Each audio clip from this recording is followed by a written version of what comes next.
The Texas sun in the late 1870s didn't just shine. It punished. It baked the land until the prairie grass was the color of old bone, and the dust got into a man's mouth and coated his soul. Silas McRae knew that dust.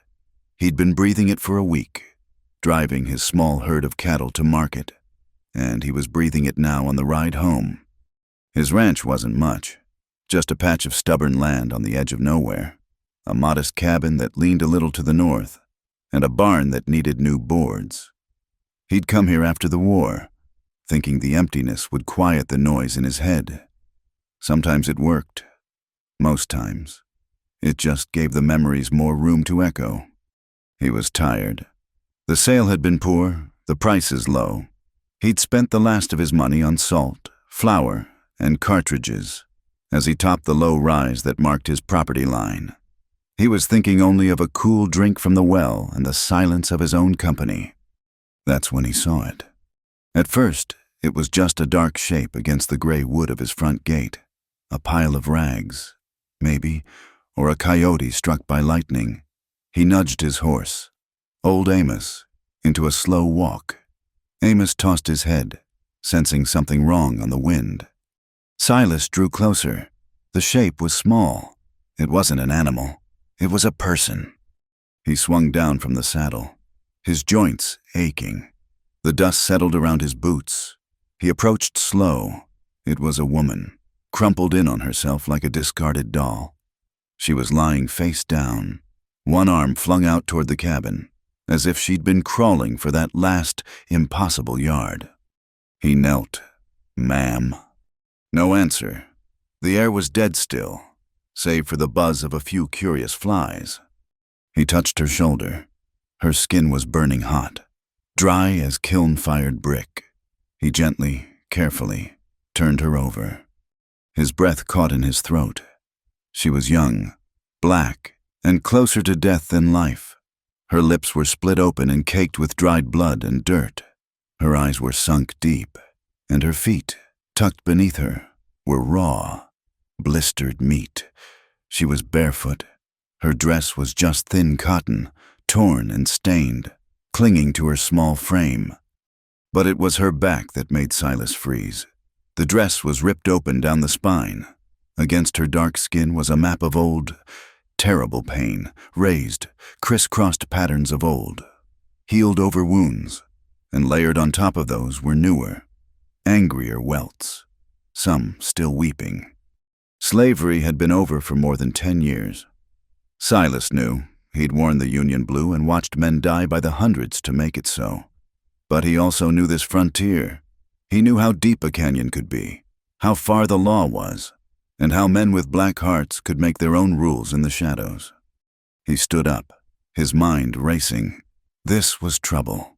This was the kind of trouble that could get a man burned out, or hanged from his own gate. He looked north, toward the empty horizon. He looked south, toward the town he'd just left. He was alone out here. Whatever he did it by himself. He looked down at the woman. She let out a breath so shallow it was barely a sound. He hesitated only a second. It was the second where the sensible part of him screamed to ride away, to fetch a sheriff who likely wouldn't come, to pretend he'd never seen her. Then the man he was took over. He bent down, sliding one arm under her shoulders and the other beneath her knees. She weighed almost nothing. He lifted her as gently as he knew how, this bundle of dry sticks and burning fever, and carried her toward the cabin. He didn't know her name. He didn't know where she'd come from. He just knew she was dying. And he wasn't the kind of man to watch it happen on his doorstep. He carried her into his world, and the cabin door clicked shut behind them, sealing them both inside. He laid her on his own cot, the only one he had. The rough blanket seemed to swallow her whole. For a long moment, he just stood there, his hat in his hands, staring at the raw misery of her. The quiet of the room was loud. Then he moved. A man alone learns to be his own doctor, his own cook, his own nurse. He stoked the embers in the fireplace, adding a few small sticks until a low flame flickered. He filled a kettle and set it to warm. Not hot, He poured water from the bucket into a tin basin and found his only clean rag. He pulled a three-legged stool to the side of the cot. "Ma'am," he said, his voice low and rough from disuse. "Gonna clean you up some, just water." She didn't stir. He started with her face, wiping away the layers of grime and sweat. Her features were fine, even under the swelling and the bruises. He moved to her arms. Her hands, her fingers were curled tight, as if still gripping something she'd lost. Then the feet. He had to grit his teeth. The skin was gone in places, the blisters broken and filled with dirt. He worked slow, soaking, cleaning, his touch as light as he could make it. He found a jar of axle grease and lard he used for his horse's tack, but it was clean. He smeared a little over the worst of the wounds to keep the air off them. He had to deal with the back. He couldn't leave those wounds to fester. He rolled her carefully onto her side. The sight of it again, up close, made his stomach clench. He'd seen men flayed by canister shot at Antietam. He'd seen the aftermath of battles that looked more like butcheries. This felt different. This felt personal. This was the work of one man standing over another with a whip, done in cold, calculated cruelty. As he cleaned the welts, the smell of blood and sweat filled the small cabin, and with it, the memories came flooding back. He wasn't in Texas anymore. He was back in Maryland, in a makeshift field hospital, a barn where the hay was soaked red. He was 19 again, holding down a screaming boy from Ohio while the surgeon sawed at his leg. The metallic clink of the tools, the high, thin sound of a man begging for his mother, the helpless, useless feeling of just watching the butchery. He'd joined the fight to stop one great evil, and all he'd learned was how many other evils there were in the world. He shook his head, clearing the images. That was then. This was now. He finished his work. He pulled the thin blanket up to her chin. He took a cup and dipped it in the water bucket. He slipped his arm under her head and lifted her just enough to touch the tin cup to her split lips. "Water," he whispered. "You need water." A little of it spilled down her chin, but he saw her throat move. A weak, desperate swallow. He gave her more, drop by drop, until she turned her head away. He set the cup down and sank onto his own bedroll by the door. He was a man who treasured his sleep, but he knew he wouldn't find any that night. He sat in the dark, listening to the two sounds in the cabin, the crackle of the low fire, and the ragged, shallow breathing of the stranger he'd brought in from the wilderness. Sometime in the deep, moonless part of the night, she woke. It wasn't a gentle stirring. It was a violent, sudden gasp, as if she'd been thrown into ice water. Her eyes flew open, wide and white in the dim firelight.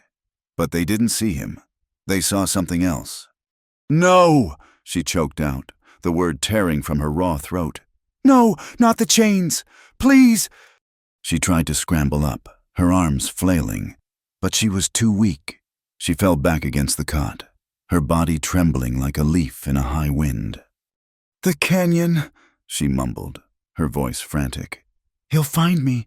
Mr. Asa, he'll—" Then, as quickly as it came, the terror exhausted her. Her eyes rolled back, and she slipped back into the fevered dark. Silas hadn't moved. He sat frozen on his bedroll, his heart hammering against his ribs. Chains, the canyon, Mr. Asa. It was just as he'd feared. This wasn't a traveler set upon by bandits. This was a piece of property that had run. He knew what men in these parts did to runaways.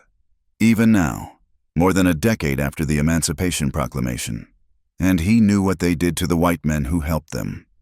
He stared at her, this girl who carried the evidence of a failed war on her back. He recognized the fear in her. It wasn't just fear of pain. It was the bone-deep terror of a creature that has known nothing but the cage. It was the terror of a horse that's been whipped until its spirit breaks, the kind that will tremble if you even raise your voice. He knew, right then, that his presence was a threat. He was a man. He was white. He was, in her world, the enemy. He made his decision. He got up quietly and moved the stool with the water cup closer to her cot, where she could reach it if she woke. He checked the small fire, banking it so it would give a low, steady warmth. Then he went to the cabin door. He looked at the heavy wooden bar he used to keep out the cold. Or worse. He lifted it, set it on the floor, and pulled the door so it was just slightly ajar. A sliver of cool night air slipped into the room. It was a risk. A panther or a wolf could wander this close.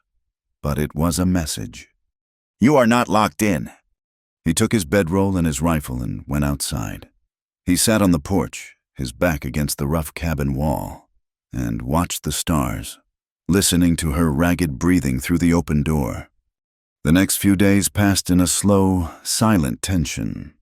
Lila, though he didn't know her name yet, drifted in and out of consciousness. The fever held her tight. Silas moved like a ghost around his own ranch. He'd tend the horses, check his fences, and then slip back inside. He'd leave a small bowl of thin broth on the stool and retreat to the porch. Hours later, he'd return, and the bowl would be empty. He'd take it, wash it, and refill it, all without a word. On the third day, the fever broke. He came in to find her awake. She wasn't panicked, like she'd been in the night. She was still, her eyes dark and deep, followed his every move. She was propped up on one elbow, the blanket pulled to her chin like a shield. When he set the bowl down, she flinched, a tiny, almost invisible tightening of her shoulders. "It's just broth," Silas said. His voice sounded like rocks grinding together. "You need to eat." He didn't wait for her to take it. He backed away, took his hat from the peg, and went outside to mend a bridle that didn't need mending. He sat on the porch for an hour, the sound of his knife scraping the leather filling the silence. When he went back inside, the bowl was empty, and she was watching him with that same wary, mistrustful stare. This became their pattern. He would bring food or water, set it down, and leave. He gave her space. He gave her silence. He never stood over her. He never made a sudden move. He spoke only when necessary, and always in that low, quiet rumble. "More water. Fire's warm. I'll be in the barn." He could see the terror warring with the desperate need to survive. She was a wild thing, cornered and wounded, and she didn't know if the hand reaching for her held food or a knife. He knew respect was the only thing he had to offer that might bridge the gap. On the fourth day, he heated a large kettle of water. He brought in the tin basin, a bar of lye soap, and a clean rag he'd torn from an old shirt. He set them on the floor near her cot. "I'll be out with the horses," he said, not looking directly at her. "For an hour. The water is hot. You can wash." He turned and walked out, pulling the door almost shut behind him. He didn't just go to the barn. He saddled old Amos and rode to the farthest edge of his property, checking for tracks, checking for anything unusual. He was giving her privacy, a luxury he figured she hadn't known in a long, long time. When he returned an hour later, the basin was empty, the rag was wet, and the air in the cabin smelled faintly of soap. She was back under the blanket, but he could see her hair was damp and dark against the pillow. Her clothes were a ruin. The torn dress was useless. He went to his small wooden chest and pulled out his second-best shirt, a blue chambray worn thin at the elbows but clean. He added a pair of his old wool trousers, patched at the knee and held up with suspenders. They would be far too big for her, but they were whole, and they were warm. He left them folded on the stool while she slept. The next morning, when he brought in her broth, she was wearing them. The shirt hung off her shoulders, the sleeves rolled up a dozen times. The trousers were cinched tight with the suspenders crossed over her chest, and in a small, neat pile in the corner by the door, he saw her old, torn dress. It was his first sign that she was a person, not just a victim. She had pride. He saw her looking at her own mangled feet. The thin town shoes she must have been wearing were gone, likely torn apart on the rocks. He couldn't do much about that, but he found an old, worn-out pair of his own boots. The leather was soft, but they were twice her size. He took his sharpest knife and sat on the porch, And for 2 hours, he cut and stitched. He was clumsy. It wasn't bootmaking, it was butchery. But in the end, he had fashioned something that looked less like boots and more like soft leather moccasins, held together with rawhide laces. He left them by her cot, next to her food, and walked away. That evening, he saw her stand for the first time. She used the wall for support, her legs shaking so hard he could see it from the doorway. She slid her feet into his clumsy creations. Then, slowly, one agonizing step at a time, she walked from the cot to the cabin door. She stood in the frame, clinging to it, and stared out at the setting sun. She didn't look at him. She just looked at the endless, open, dangerous land. She stayed there until the last light was gone, and then, just as slowly, she went back to the cot. She hadn't spoken a word to him, not one, but she had eaten his food, worn his clothes, and put on his shoes. It was a start. The storm rolled in on the 7th night. It came without warning. A black wall of clouds that swallowed the stars and brought a wind that howled like a grieving woman. Silas had lived through panhandle storms before. They weren't just rain, they were violence. The first crack of thunder sounded like a cannonball hitting the roof of the cabin. It was followed by a flash of lightning that lit the room in a stark, blue-white glare. From the small alcove where she slept, Lila screamed. It wasn't a mumble of panic.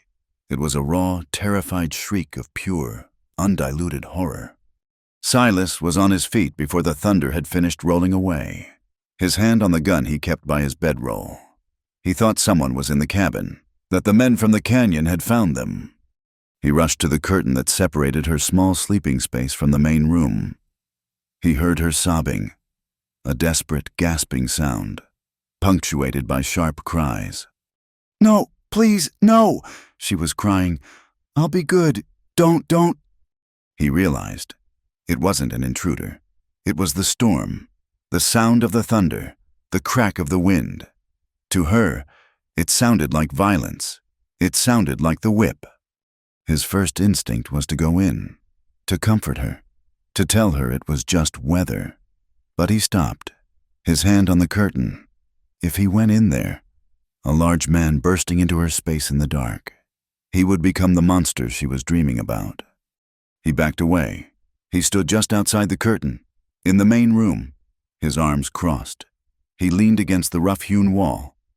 "It's just the storm, miss," he said, his voice loud enough to be heard over the wind. "Just the sky making noise. You're safe. The walls are strong. I'm right here." Another crash of thunder shook the cabin, and she cried out again. "I'm right here," he repeated. "Nothing's coming in." He didn't know if she heard him. He didn't know if it mattered. But he stayed there. All night, he stood on his feet, leaning against the doorframe, a silent sentinel. He listened to the wind lash the cabin, and he listened to the woman inside fight her way through a terror he could only imagine. He kept his guard, not against the storm, but against the memories that haunted it. By morning, the storm had passed, leaving the air washed clean and cool. He built up the fire and put coffee on to boil. He heard her stir. She came out from behind the curtain, her steps small, her eyes red and shadowed. She looked exhausted, but the wild panic was gone. She looked at him, standing by the fire. She looked at the floor where his bedroll was, untouched. She knew he had been standing there all night. She walked to the table and sat down, her hands in her lap. He poured a cup of coffee, added a spoonful of precious sugar, and slid it across the table to her. He poured one for himself and leaned against the far wall, drinking. The silence stretched. It was different, though, not hostile, just empty, waiting. Finally, she spoke. Her voice was a rasp, dry as the dust he'd found her in. They kept us," she whispered, staring into the cup. Silas didn't move. He just listened. "In the canyon, hidden. Mr. Asa, he said the law was just a piece of paper. Said we were his, found us after the war, after freedom." He bought us," she continued, her voice breaking. "From a man in Louisiana. Said the war didn't count out here." She touched the sleeve of his shirt. "Chains. At night. He—" She stopped. She couldn't say more. She pressed her lips together, her whole body trembling. Silas felt a cold, hard knot form in his gut. It was true. Everything he'd feared. He'd fought for 4 years, wading through blood and filth, to end this. He'd seen his friends torn apart by cannon fire to buy this woman's freedom. And here, in a hidden canyon maybe only 50 miles from his own ranch, a man named Asa was still running a plantation, still using chains, still using the whip. He knew what this meant. She wasn't just a fugitive from one man. She was a fugitive from the whole rotten system that refused to die. If the local law wouldn't help, they might even help him. A reward would be posted. Men would come looking. Lila looked up at him, her eyes finally meeting his. They were full of a terrible, ancient knowledge. She expected him to be angry. She expected him to be scared. She expected him to throw her out. Silas set his coffee cup down on the hearth. He was shaken, more shaken than he'd been in years. This woman wasn't just trouble. She was a ghost from a war that wasn't over. And she was in his house. He walked to the cabin door and looked out at the bright, clean morning. He saw his horses, his barn, his small, quiet life. He knew, in that moment, that it was over. By carrying her inside, he had made a choice. He turned back to her. His face was grim, his jaw set. He was not a man for fancy words. "Those men," he said, his voice flat and hard. "If they come here, they'll have to come through me." He saw the flicker in her eyes. She'd heard promises before. "I'll protect you, Lila." He didn't know her name, so he just said, "Ma'am, I'll protect you." She stared at him for a long time. Then she looked down at her hands, resting on his table, in his cabin. He had promised her protection. She didn't believe him. Not yet. She had no reason to believe a man's promise, and every reason in the world to fear it. But for the first time in God knew how long, she wasn't running, she was sitting, and for now, that was enough. Lila's body mended faster than her mind. The blisters on her feet scabbed over and turned to tough, new skin. The fever was long gone, and the bruises on her face faded from purple to a sick yellow, then vanished, leaving her features clear. She was stronger than she looked. But the fear, that was a deeper wound. It lived in her bones. She began to move, testing the boundaries of her new world. First, it was just from the cot to the chair. Then, from the chair to the cabin door, where she would stand for an hour, just breathing the air, her eyes scanning the empty horizon. She never, ever, looked down the faint track that led to the main road. The road was how the world came to you, and the world was what she was hiding from. After a week, she ventured to the porch. After 2, Silas saw her slip out to the barn. He found her there, not hiding, but standing with old Amos, his gray-muzzled horse. Her hand, small and dark, was held out flat, and the horse was nuzzling her palm, looking for a treat she did not have. She was talking to him, a low, soft murmur that Silas could not make out. It was the most she had spoken since the storm. He watched from the cabin, his heart giving a slow, heavy beat. She was drawn to the animals. They did not judge. They did not carry whips. They did not have laws. She started to make the barn her own. She kept close to it, feeding the 2 horses and the half-dozen chickens, mucking out the stalls without being asked. She seemed to find a rhythm in the chores, a purpose that did not involve pleasing or fearing a master. She was just working. It was a life built in a 50-yard circle between the cabin and the barn. Silas gave her the space she was claiming, but he knew it was not enough. The ranch was an island, but the ocean around it was full of sharks. A person who could not run, who could not ride, was just a prisoner with a longer chain. He waited until he saw her grooming Amos, her hands moving steady and calm along the horse's flank. "You ought to learn to ride, Lila," he said. He had learned her name from her own fevered nightmares. Her hand stopped. Her whole body went rigid. She did not turn to look at him. She just stared at the horse's mane. To her, a horse was not freedom. A horse was what the trackers rode. A horse was power, and power was what was used to hurt her. "No," she said. The word was flat. "Final." Silas leaned against the doorframe, folding his arms. He did not push. He did not command. He just reasoned. "I ain't gonna be here forever. Lila, I gotta go to town for salt. I gotta check the far fences. If someone comes here, someone you don't want, you can't just walk away. This land ain't for walking. It'll kill you before you get a mile." She said nothing. She went back to brushing the horse, her movements quick and angry. He sighed. "Just think on it." He left her. He did not bring it up again, but she thought on it. She thought on it for 3 days. She thought about it when the wind brought a sound she did not recognize, and she hid in the barn for an hour, her heart pounding. She thought about it when she looked at her own feet, now healed, and knew they were not fast enough. On the 4th day, he was mending a harness on the porch. She came and stood at the bottom step, twisting the hem of his old shirt in her hands. You'll teach me," she whispered to the ground. Silas put the leather down. He looked at her. "I will." Will he throw me? Old Amos? Silas almost smiled. "He ain't thrown anyone in 10 years. He barely has the energy to walk. He's a good, steady creature. He'll take care of you." He led the horse out into the small corral. He did not use a bit, just a gentle rope halter. The lesson was not about control. It was about trust. It took her 15 minutes to even touch the reins. She was trembling so hard her teeth chattered, though the day was warm.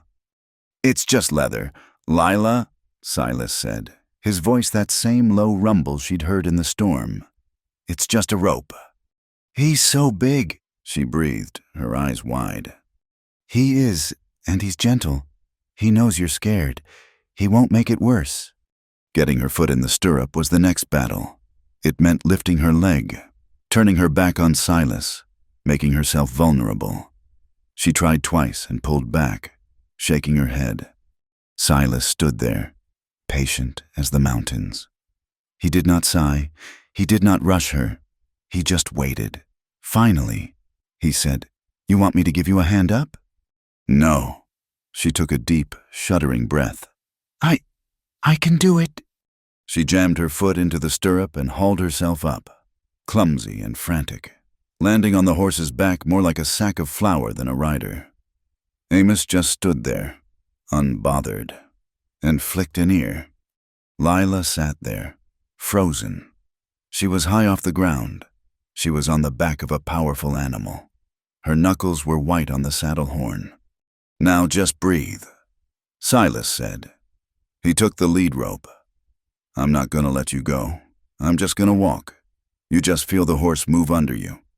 He led the horse in a slow, tight circle in the corral. Lila's back was ramrod straight, her eyes squeezed shut, but she did not fall. She did not scream. After a few minutes, he said, "Open your eyes. Lila, look at me." She did. He was right there, his hand on the rope. He was not a threat. He was an anchor. "You're doing it," he said. "You're riding." They did this for an hour, every day for a week. Walked in the corral. Then he let her hold the reins herself. Then they walked outside the corral, just around the cabin. Her terror slowly, very slowly, gave way to a shaky confidence. She learned the horse's rhythm, the way he moved, the way he listened.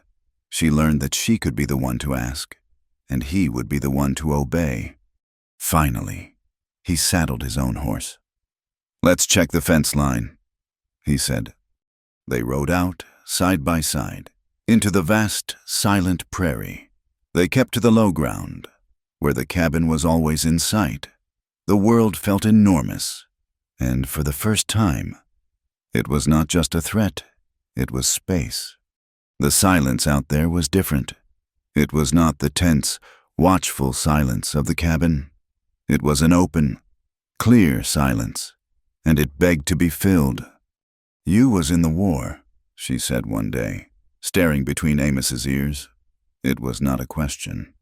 "I was," Silas said, scanning the horizon. "Why?" Silas was quiet for a long time.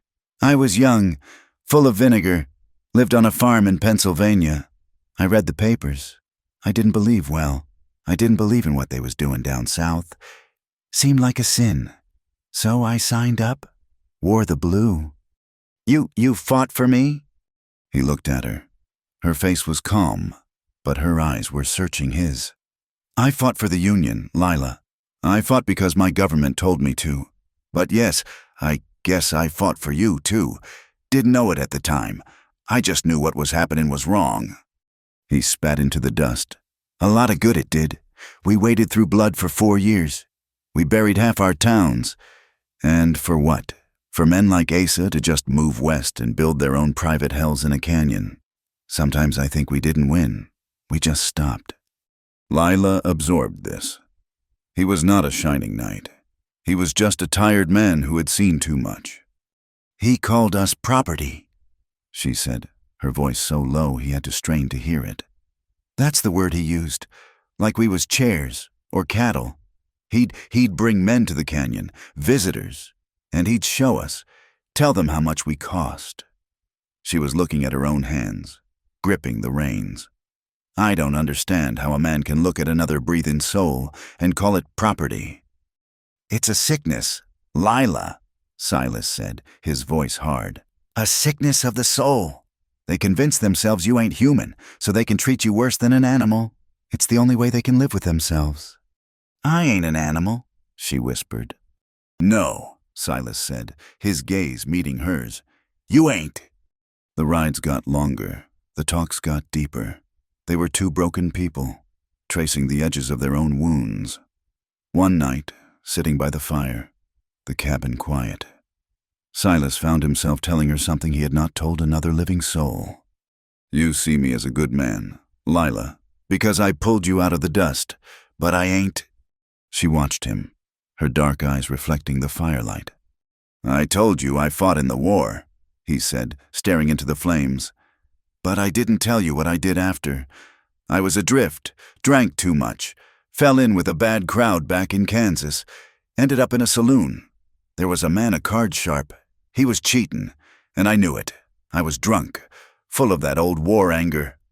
He paused, the memory playing out behind his eyes. "I called him on it. He went for his gun. I went for mine. Only I was faster. He was dead before he hit the floor." Lila drew in a small breath. "It wasn't a fair fight," Silas continued, his voice rough with self-hatred. "He was just a cheat.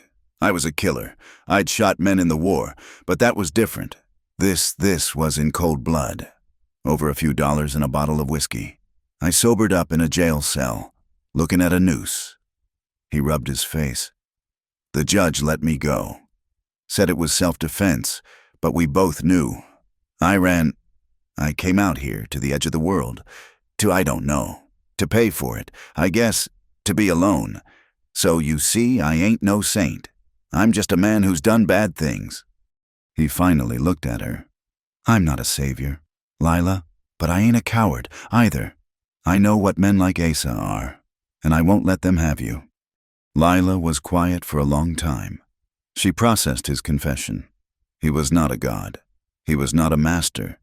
He was just a man, flawed, violent, and, like her, haunted. His confession opened a door for her own. "When I ran," she whispered, her hands clutching her knees.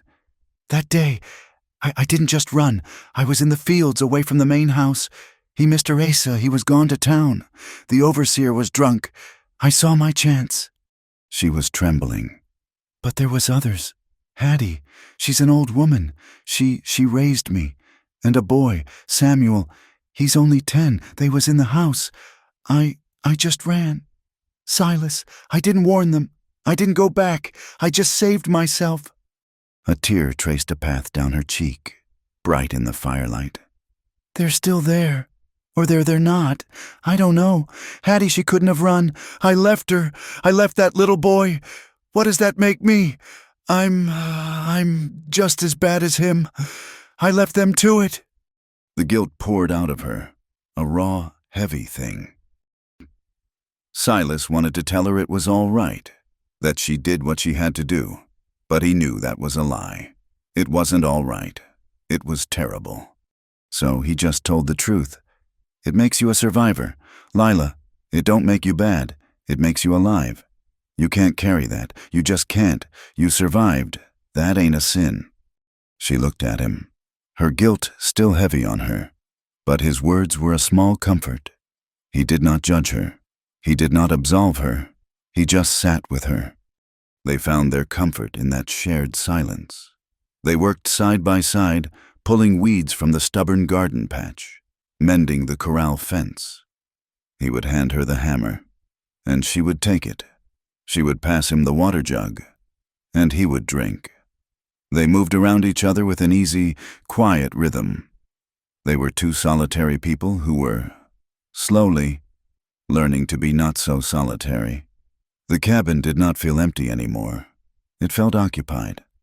The moment it all changed, the moment the line was crossed, it was not with a word. It was with an accident. They were in the barn, clearing out a stack of old, rusted farming equipment that had been there since Silas bought the place. Lila was pulling at a piece of an old plow, and Silas was trying to lever it with a crowbar. It stuck fast. He said, "I think I can get it," Lila said, tugging at a different angle. Her hand slipped. The rusted metal was sharp as a razor. "Ah!" she cried out, a sharp intake of breath, and snatched her hand back, cradling it to her chest. Silas dropped the crowbar. "What is it?" "It's nothing, just a scratch." She kept her hand hidden, her back to him. Pain was private. Pain was weakness. "Lila, let me see." He moved toward her. She turned, and he saw the blood. It was not a scratch. It was a deep, ugly gash in the palm of her hand, welling up dark and fast. "Sweet Lord," he muttered. That's bad. That's rust. We gotta clean it."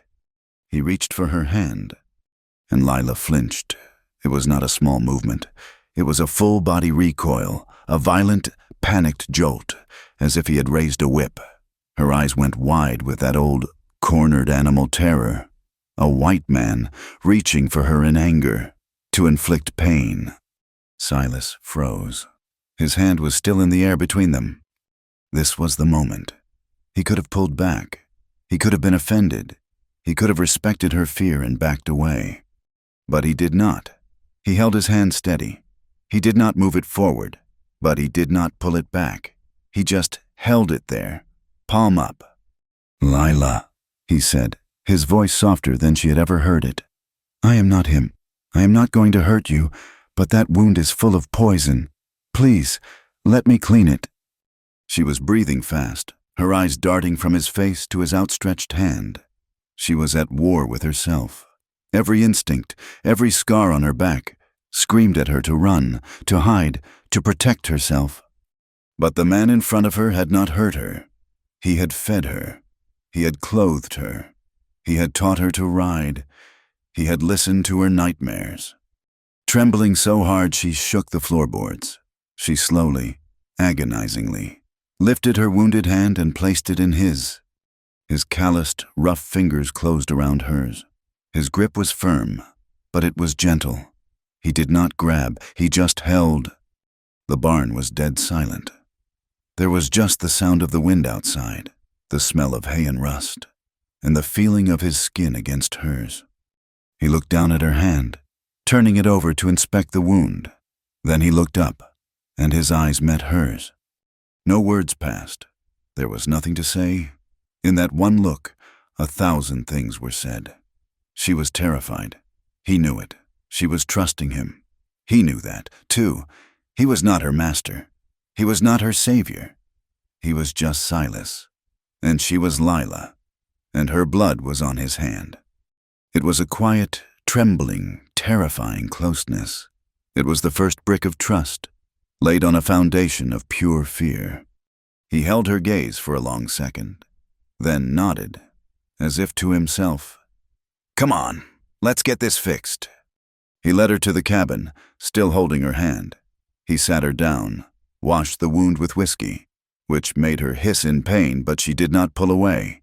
He bound it tightly with a clean rag. His touch was sure, and not once did it falter. When he was done, his hand lingered on hers for just a moment. Then he let her go, and they both knew, without saying it, that everything was different. The outside world did not care about their fragile trust. The outside world was still hunting.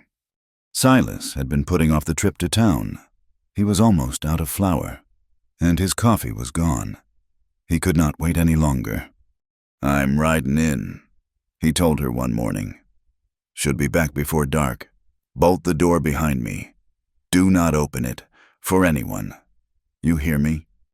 "I hear you," she said, her hand, now bandaged, resting on the rifle he had taught her to load. "Use it, if you have to," he said. The ride to town was tense. He felt exposed, away from the ranch, away from her. The town was a small, dusty collection of buildings. He tied his horse outside the general store and went in. Mr. Abernathy, the postmaster, was sorting mail. "Silas, been a good while. Your box is full." Silas nodded, taking the small stack of letters, mostly old papers. "Seems you ain't the only one keeping to himself," Abernathy said, not looking up. "Been some strangers through, hard-looking men, asking questions." Silas's blood went cold. "Oh, what kind of questions?" "Asking about squatters, asking about runaways." Abernathy looked up, his eyes sharp. "Mentioned a reward, for a woman." Silas kept his face like stone. He forced a dry chuckle. "A reward? Ain't seen anyone but coyotes out my way." "Good to hear," Abernathy said, but his look lingered. Silas bought his flour, his salt, and a small bag of coffee beans. He wanted to get out. He passed the saloon. He heard a laugh. A man, Asa from Canyon Hollow. He had seen him once, years ago. A man with a fancy vest and dead eyes. Silas did not look. He walked to his horse, loaded his supplies, and rode out of town, never once looking back. He pushed the horse harder than he should have. When he got back to the cabin, the sun was just touching the horizon. The door was bolted. He knocked, a specific rhythm. "Lila, it's me." The bar scraped back, and the door opened. She was there, the rifle in her hands. She sagged in relief when she saw him. He did not tell her what Abernathy had said. He did not tell her about the reward. He just unpacked the supplies, but his jaw was set, and his eyes were dark. That night, after she was asleep, he took a lantern to the barn. He worked until dawn. Lila woke to the sound of a saw.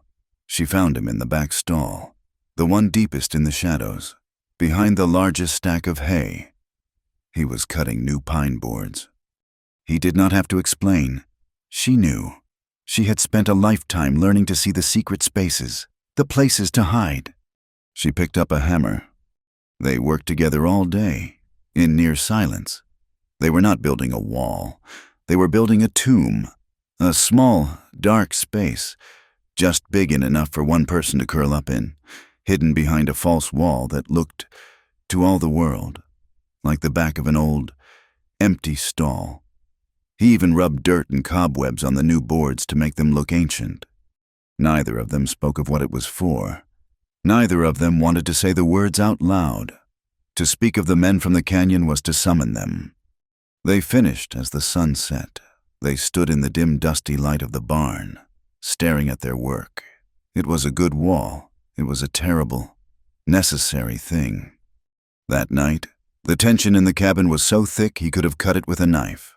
They sat by the fire, the threat hanging in the air between them, unspoken.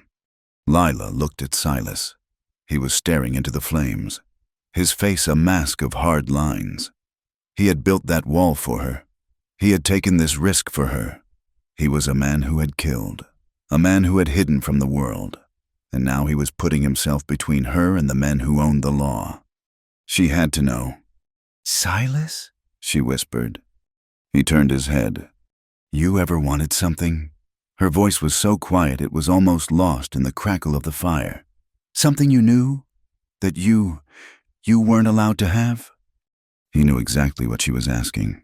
She was not asking about money, or land, or a new horse. She was black. He was white.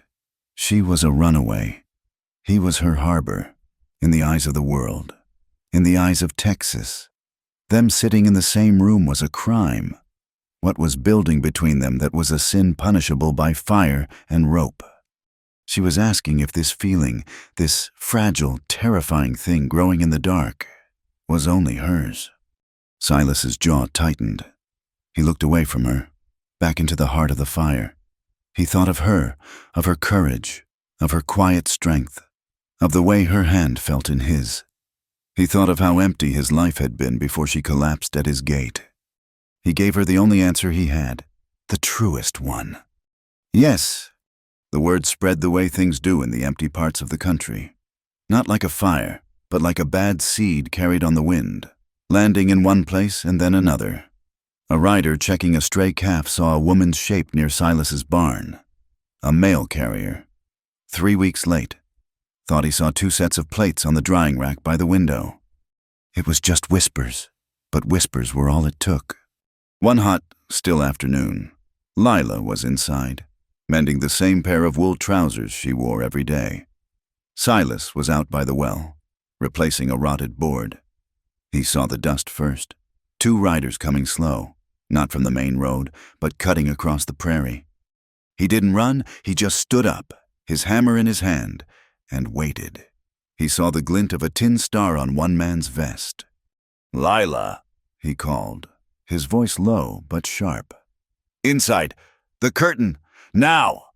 She didn't ask why. She didn't hesitate. She vanished into the dark alcove of the cabin, the heavy blanket falling shut. She'd been practicing that move. Silas stayed by the well, wiping sweat from his forehead with his sleeve. The 2 men rode up and stopped, their horses breathing hard. One was the county sheriff, a man named Hayes, with a weary face and tobacco stains in his beard. The other was a younger deputy, all nerves and a new gun. "Silas," Sheriff Hayes said, nodding. He didn't get off his horse. "Sheriff." Silas leaned on the hammer. "Long ride for a social call." "Ain't social," Hayes said. He spat a stream of tobacco juice into the dust. "Just checking grazing boundaries.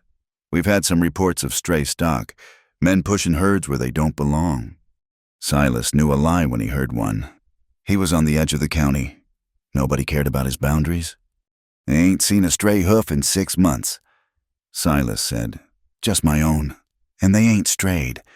The sheriff's eyes moved past Silas. Scanning the ranch, he looked at the cabin, the barn, the small corral. His gaze rested on the cabin door, where a faint wisp of smoke came from the chimney. "Place looks tidier than I recall," Hayes said. "Been meaning to fix it up," Silas said. His voice was flat. The deputy, jumpy as a frog, spoke up. "Sheriff, we heard folks been saying." Hayes cut him off with a look. He turned back to Silas. "You know this land. McRae, you know it's a hard place. People get lost out here, and people come looking for 'em." Inside the cabin, Lila was pressed against the rough wall, her eyes squeezed shut, her hand over her mouth. She could hear every word. She could hear the jingle of their bridles, the heavy, official sound of the law. "Man named Asa, from over at Canyon Hollow," the sheriff said, casual, like he was talking about the weather. "He's putting up a reward for a runaway, a woman. You wouldn't have seen anyone like that passing through, would you? Dark-skinned, young." The air went dead still. Silas could feel Lila's terror through the cabin wall. He could feel his own heart, a single, hard beat in his chest. He was back in that saloon in Kansas, the man's hand going for his gun. This was the same moment, A different kind of death. Sheriff, Silas said, his voice quiet but hard as iron. I live on 1,000 acres of dust. I see my horses, my chickens, and the occasional hawk. If a young black woman came running through here, I figure I'd have noticed. He looked Hayes square in the eye. It was a clean, solid lie. The sheriff held his gaze for a long time. He was a man who knew the law, but he also knew the frontier. He knew what Silas was, and he knew what Asa was, and he did not want to be caught in the middle. Finally, Hayes nodded. Slow. Right, well, just checking the boundaries. He gathered his reins. You keep your eyes peeled. Silas, a reward that high it makes men ride hard, and they ain't always particular about where they point their guns. I'll keep that in mind, Silas said. The two lawmen turned their horses and rode away. Slow, their backs stiff. Silas didn't move. He watched until they were just two small specks, swallowed by the heat haze. He stood there for another 10 minutes, his hand cramped around the hammer, before he finally let out the breath he'd been holding. He went inside. The cabin was silent. Lila came out from behind the curtain. Her face was the color of ashes. She wasn't trembling. She was frozen. They know, she whispered. They suspect, Silas corrected, his voice rough. Abernathy, in town. He must have talked. It doesn't matter. She walked to the small, square window and looked out at the empty land that had just held so much danger. He said reward. He said Asa. They'll come back, or worse will come. Let 'em come, Silas said, pouring water into the basin to wash his hands. No. She turned on him, and for the first time, he saw a fire in her eyes that wasn't just fear. It was anger. No, I won't let you. I've seen what they do. I saw what they did to a field hand who helped me. Just gave me a piece of bread. They beat him. I heard him screaming. I won't be the reason they do that to you. They ain't gonna... You have to let me leave, she said, the words tumbling out. I can ride now. You taught me. I can take Amos. I'll ride north. I'll just go. They're looking for me here. If I'm gone, they'll leave you be. Silas dried his hands, his back to her. He was shaking his head. No. No? What do you mean, no? You can't just keep me here? He turned, his face dark. And what? You'll just go? Where, Lila? Where are you gonna go? There ain't a town in 500 miles that won't turn you back over to Asa for that reward. You'll be back in chains inside a week, or you'll be dead in the desert. You're not going anywhere alone. The air in the cabin crackled. This was it. The wall of quiet, careful respect was gone, and they were standing in the raw, broken space between them. So that's it? She cried, her voice rising. I'm just your prisoner now? Is that it? You're just another man telling me what I can and can't do? That's not what I said. It's what you mean, she accused him, jabbing a finger at his chest. You're trying to be some kind of a savior. You're keeping me here to feel good about yourself. You're just like him, just with a softer voice. It was a terrible, cruel thing to say. She knew it. But the panic was so high in her throat she couldn't breathe. She had to push him. She had to make him let her go. For his own good. The words hit Silas like a fist. He flinched, his face tightening. He stepped back. Stung. Is that what you think of me, after all this? What am I supposed to think? She shot back. You won't let me leave. You're hoarding me, hiding me in your barn like I'm something you stole. I'm trying to keep you alive, he roared, his voice finally breaking, echoing the thunder of the storm. It was the first time he had ever raised his voice to her, and she recoiled, her anger shattering back into fear. I don't care about being a savior, Lila, he said, his voice dropping, but vibrating with a desperate, raw energy. I don't care about any of it. I just don't want you to die. You've got two choices out there, them or the grave. I'm trying to give you a third. He stared at her, breathing hard, his face full of a pain that matched her own. Lila had no answer for that. The truth of it was too heavy. She turned away. Her shoulders slumped. The fight was over, and they had both lost. They spent the night in a silence that was worse than any argument. It was a cold, miserable, suffocating thing. Silas lay on his bedroll by the door, his eyes wide open, staring at the ceiling. He heard her, just a few feet away on her cot. Her breathing hitched, as if she were swallowing back tears. Neither of them slept. The space between them was a canyon. In the gray hour just before dawn, Silas finally drifted into a shallow, exhausted sleep. When he woke, the sun was already up. The cabin was cold. The fire was dead. "Lila?" he said, sitting up. Silence. He looked at her alcove. The blanket was pulled back. The cot was empty. But it was not just empty. It was made. The wool blanket was folded, smooth and neat. A cold, sharp panic, worse than any he'd felt with the sheriff, seized his heart. He stood. "Lila!" He ran to the door. On the table, he saw it. The blue chambray shirt he had given her, the patched wool trousers, the clumsy boots he had stitched for her, all folded in a neat pile. She had left it all. She had taken nothing of his... No. He grabbed his gun belt, his boots, his hat. He didn't bother with coffee. He ran to the barn, his mind racing. She had no food, no water. She was on foot.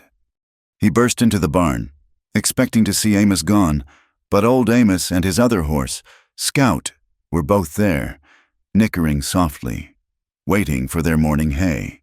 She hadn't even taken a horse. He saw her tracks in the dust of the corral. She'd climbed the fence, and she was heading not north, not toward freedom. She was heading east, back toward the canyon. He didn't know what she was thinking. Was she giving herself up? Was she trying to lead them away?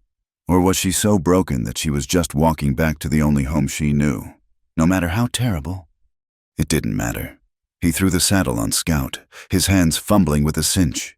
He didn't have time to track. He just had to ride. He knew where she was going, toward the canyon rim. He rode out at a frantic gallop, pushing the horse, his eyes scanning the endless, broken land.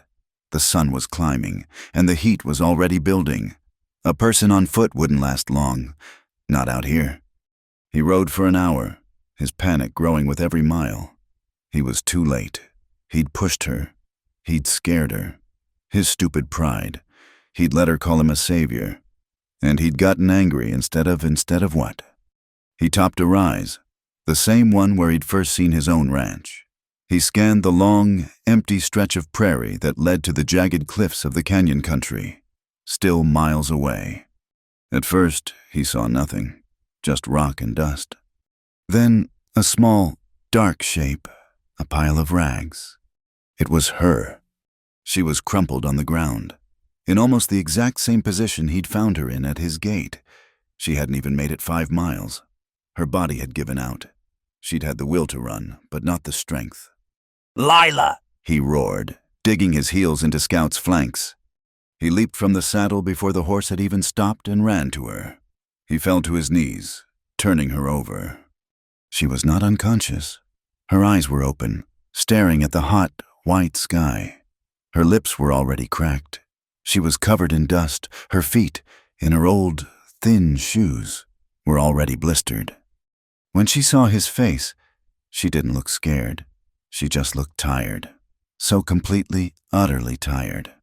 "Fool girl," he whispered, his voice thick. "You fool, stubborn girl." He put his arm under her. "Water," she croaked. He didn't have any. He'd left in such a panic. "We're going home." He lifted her. She was so light.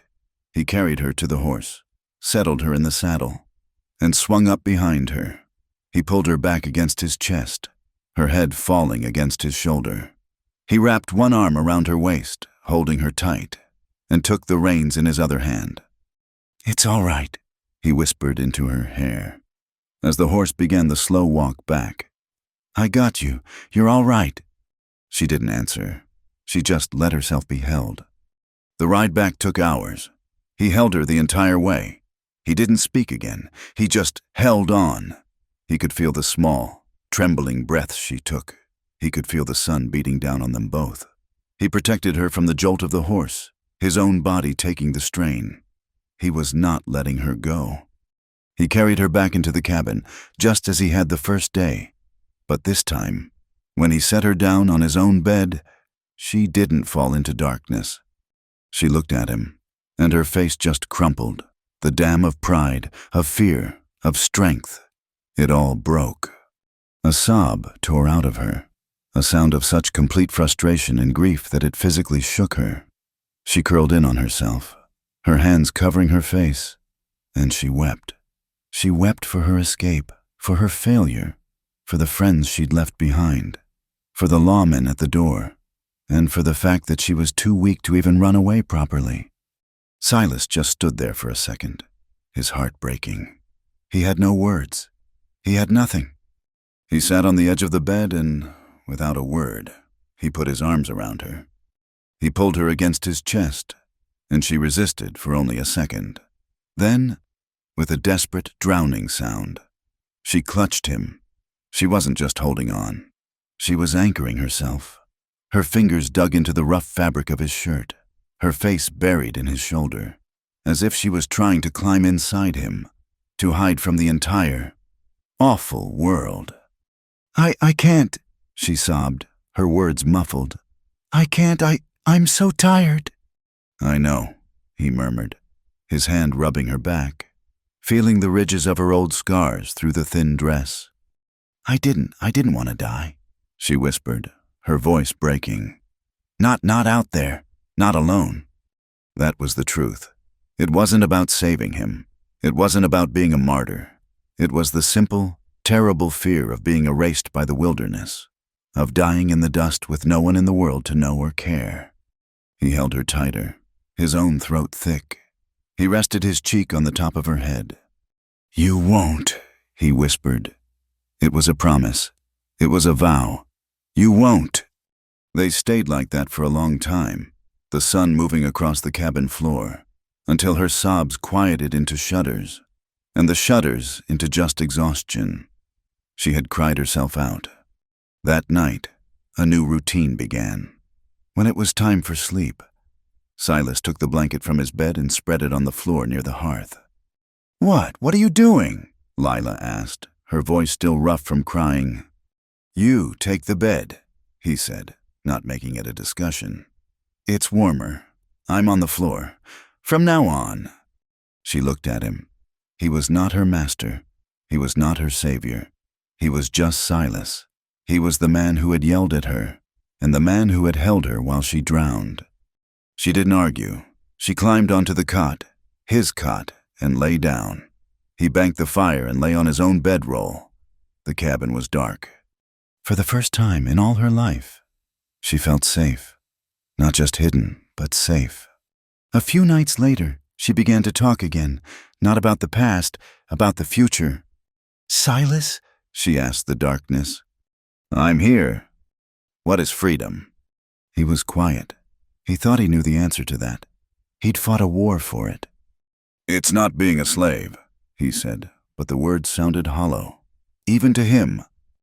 But am I free? She asked, her voice small. I can't go to town. I can't walk down the road. I have to hide in a wall if someone knocks. You can't even leave me alone. That's not freedom. It's just a different cage. A bigger one. Silas stared at the dark ceiling. She was right. He'd come out here, to the edge of the world, thinking he was the freest man alive. No one to tell him what to do, no one to answer to. But he was just as trapped as she was. He was trapped by the memory of a man he'd shot, trapped by his own loneliness, trapped by a war that wouldn't end. I don't know, Lila, he confessed, and the admission felt heavy. I honestly don't know what it means. I used to think it meant being left alone, but that just felt empty. Maybe it ain't about being left alone. Maybe it's about having a choice, a real choice. And I don't know if either of us has that. Not yet. The silence that followed was comfortable. It was the silence of two people in the same boat, staring at the same dark ocean. The threat, however, was not content to be a rumor. It was 3 days later. Lila was outside, near the cabin, feeding the chickens. Silas was on the roof, replacing a shingle that had come loose in the last storm. The air was clear, and he could see for 50 miles. He froze. On the ridge, to the east, the one that overlooked his whole ranch. A rider. He was too far to see a face, but the shape was clear. He was not a cowboy. He was not a lawman. He was just sitting on his horse, perfectly still, watching the ranch. Silas could see the glint of the sun on something metal, a spyglass. "Lila," he said, his voice flat and cold. "Go inside." She looked up at him. She didn't see the rider. She just saw Silas's face. It was the face he'd worn when the sheriff arrived. "Silas, what?" "Go! Inside! Now!" She hurried into the cabin. Silas stayed on the roof, a hammer in his hand. A perfect target. He just watched. The rider sat there for a long time. 10 minutes, 20. He was scoping the land. He was counting the horses. He was watching the cabin. He was looking for a small woman with dark skin. Then, as slowly as he had appeared, the rider turned his horse and vanished back over the ridge. Silas climbed down from the roof, his movements stiff. He went into the barn. Lila followed him. "Who was that?" she asked. Silas went to the stall, the one with the false wall. He checked the hinges he'd made, checked the way the hay covered the cracks. "He matches the description," Silas said, his voice grim, "of a man who works for Asa, a bounty hunter, a man who gets paid to find property." He turned to her, his eyes dark. The truce was over. The whispers were done. He wasn't just passing by. Lila, he was counting. The watcher on the ridge changed the air. The silence of the ranch was no longer peaceful. It was a tight, stretched skin, waiting for a knife. The waiting was over. The time for preparing had come. Silas became a different man.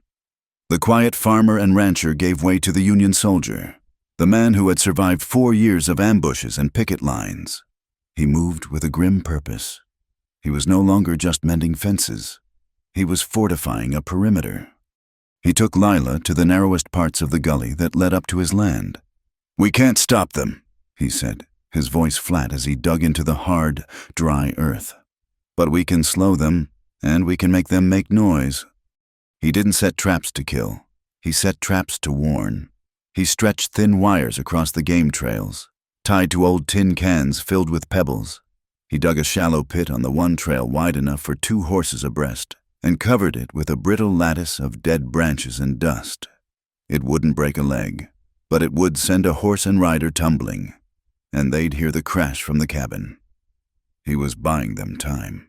The time it would take to get Lila to the false wall in the barn. Lila watched him, her face set. She was not the same woman he had carried in. She handed him the tools. She helped him gather the brush. She was a participant in her own defense. When the traps were set, he took his second rifle from the pegs above the door. It was a heavy, long-barreled Winchester. He checked the action, oiled it, and handed it to her. Butt first. She took it. The weight of it surprised her, pulling her arms down. "You need to know this," he said. It was not a request. "You need to know it better than you know your own name. I can't be everywhere." He took her out behind the barn. He set up an old feed sack against the corral fence. He showed her how to load, how to chamber a round, how to hold the stock tight against her shoulder. "If you hold it loose," he warned, "it'll kick you. It'll break your shoulder. You hold it like you mean it, like it's a part of you." Lila pressed the cold wood against her shoulder. It felt wrong. It was a tool of death. It was the sound she had heard in her nightmares. I can't," she whispered, her hands starting to shake. "Yes, you can." His voice was hard, but not unkind. "You're not that girl at the gate anymore. You're the woman who walked out into the desert to die on her own terms. Now you're gonna be the woman who learns to live on her own terms. Squeeze the trigger. Lila. Don't pull it. Just squeeze." She closed her eyes. She remembered the thunder. She remembered the sound of the overseer's gun. She squeezed. The explosion was deafening. The recoil was a solid, violent punch that slammed into her shoulder, staggering her backward. She cried out, dropping the rifle in the dust. Her shoulder was on fire. Her ears were ringing. I can't," she said, tears of pain and frustration in her eyes. "You hit the fence post," Silas said, ignoring her cry. He picked up the rifle, brushed the dust off, and handed it back to her. "That's 5 inches left of the sack. You held it loose. I told you. Hold it tight. Hold it like you're trying to push me over. Plant your feet. Do it again." "Silas, it hurts." "Doing this hurts," he said, his voice sharp. "What they'll do hurts 1,000 times more. Do it again. Lila, plant your feet." She took the rifle. Anger, hot and bright, burned through her fear. He was right. He was right. This pain was nothing. She jammed the stock into her shoulder, leaned into it, her jaw tight. She stared at the sack, aimed, and squeezed. The bang was just as loud. The kick was just as hard. But this time, she was ready. She grunted with the impact but held her ground. A small, dark hole appeared in the burlap sack. She stared at it, her chest heaving. She had done it. "Again," he said. They did this every day. Every day. She shot. She learned to load, to clean, to unjam the action. Her shoulder turned a deep, ugly purple. But she stopped flinching. Her hands stopped shaking. The rifle started to feel like what he said, a part of her. A hard, cold, necessary part. The tension on the ranch ratcheted tighter. The dry spell that had baked the land when she first arrived had not broken. It had settled in. A permanent, suffocating guest. The grass was tinder. The creek was a muddy trickle. The air was so dry that a spark of static electricity would jump from his hand to the doorknob. The danger of a prairie fire was so high that Silas kept 2 full barrels of water by the cabin at all times. The land itself felt like it was holding its breath. One night, the coyotes came. They were bolder than usual. Driven by the drought, they yipped and howled, not from the distant ridges, but from just beyond the dim circle of light cast by the cabin's single lantern. Lila was sitting at the table, patching Silas's shirt. He was on the floor, cleaning the rifle. A high, thin shriek cut the night, followed by a frantic clucking. A fox. It was in the chicken coop. Silas was on his feet, grabbing his gun, but Lila was already at the door. She had snatched up her own rifle. She was out on the porch before he could stop her. "Lila, get back here!" he yelled. She didn't listen. She peered into the darkness, her eyes straining. The coyotes were howling again, closer, drawn by the commotion. She saw a low, dark shape dart from the coop, a splash of white feathers in its mouth. Her hands were shaking, not from fear, but from adrenaline. She wasn't thinking about Asa. She wasn't thinking about the canyon. She was thinking about her chickens, the ones she fed every morning. She raised the rifle, planted her feet just as he'd taught her, and fired into the dark, in the direction of the retreating shape. The flash lit the yard. The roar of the gun echoed, flat and final. It was answered by a sharp yelp, and then silence. The howling stopped. The night went dead quiet. She stood there, the rifle heavy in her hands, her heart hammering against her ribs. Silas came up behind her, his own gun ready. He put his hand on her shoulder, her good one. You all right?" he asked. I think I hit it," she whispered, her voice trembling. "You scared the hell out of the rest of them, that's for sure." He squeezed her shoulder. "Good shot. Lila. Now come inside. No sense inviting more trouble." She came in and set the rifle by the door. She was shaking, but she was also proud. He'd called her by her name. He'd said it was a good shot. She had protected their home. The law came back 2 days later. It was Sheriff Hayes, and he was alone this time. He rode in slow. His shoulders slumped. He looked like a man who hadn't slept. Silas met him at the porch. He'd seen him coming. Lila was already in the barn. In the hidden space, they had practiced it. She could be gone in 30 seconds. "Silas," Hayes said, not even bothering with a greeting. He got off his horse, his joints cracking. "I need a drink of water." Silas nodded, ladled a dipper from the well bucket. Hayes drank it all, wiped his mouth. "I'm not here as the law, Silas," the sheriff said, handing the dipper back. "I'm here as I don't know. As a man who's tired. I was in town. Asa was there." Silas went still. "He's not asking anymore. He's telling. He's got a half-dozen hard men with him. Not just the bounty hunter. Hired guns. They've been asking about you, by name." Silas said nothing. His jaw was a hard, tight line. "Asa knows she's here," Hayes said, looking Silas in the eye. "I don't know how, but he knows. He says he's coming for his property. He says any man who stands in his way is a thief, and you know what they do to horse thieves out here."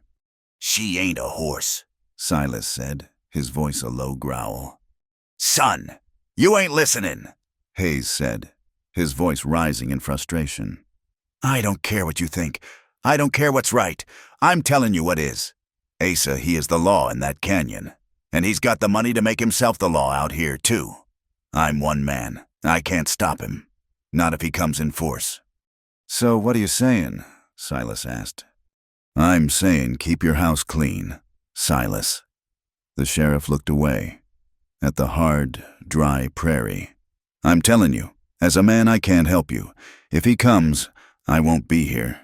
You'll be on your own. I've got a wife and kids in town. I can't." He'd made his choice. He was abandoning them. "I hear you, Sheriff," Silas said. The words were ice. "I'm sorry," Hayes said, and he looked like he meant it. He climbed back on his horse. "I just God help you, Silas." He rode away. Silas watched him go, and a cold, final dread settled over him. The last line of defense, the flimsy, unreliable line of the law, was gone. They were completely, totally alone. He went to the barn, pulled back the false wall. Lila was curled in the dark, her knees to her chest. She looked up at him, her eyes wide. "I heard," she whispered. "I heard it all." He just nodded. He helped her out. His gun, which had been on his hip, stayed in his hand. He didn't put it back in the holster. He carried it. For the rest of the day, his gun stayed closer. He ate his meal with it on the table. He went to the well with it in his hand. He was a man coiled, a rattlesnake waiting. That night, the silence in the cabin was almost unbearable. They were living on a knife edge. They were two people in a small wooden box, and the world was outside, getting ready to burn it down. They sat by the fire, but it gave no warmth. It was just light. Silas was cleaning his rifle for the third time that day, his hands moving with a repetitive, angry motion. Lila was just watching the flames. She had been watching him all day, watching him check the perimeter, watching him reset the traps, watching him stand on the porch and just stare, his hand on his gun, his whole body a tight line of defiance. She had to ask. The sheriff's words had laid it all bare. "Any man who stands in his way?" "Silas?"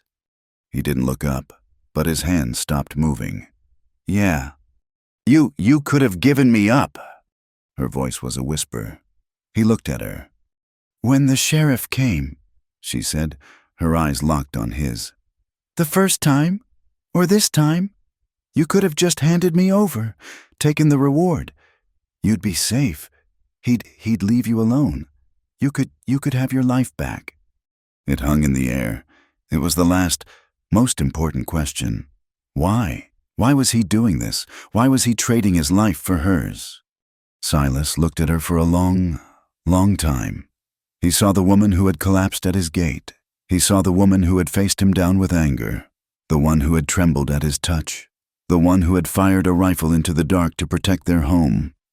He put the rifle down, slowly. "Lila," he said, his voice rough and low. "You're not something to give. You ain't a stray calf.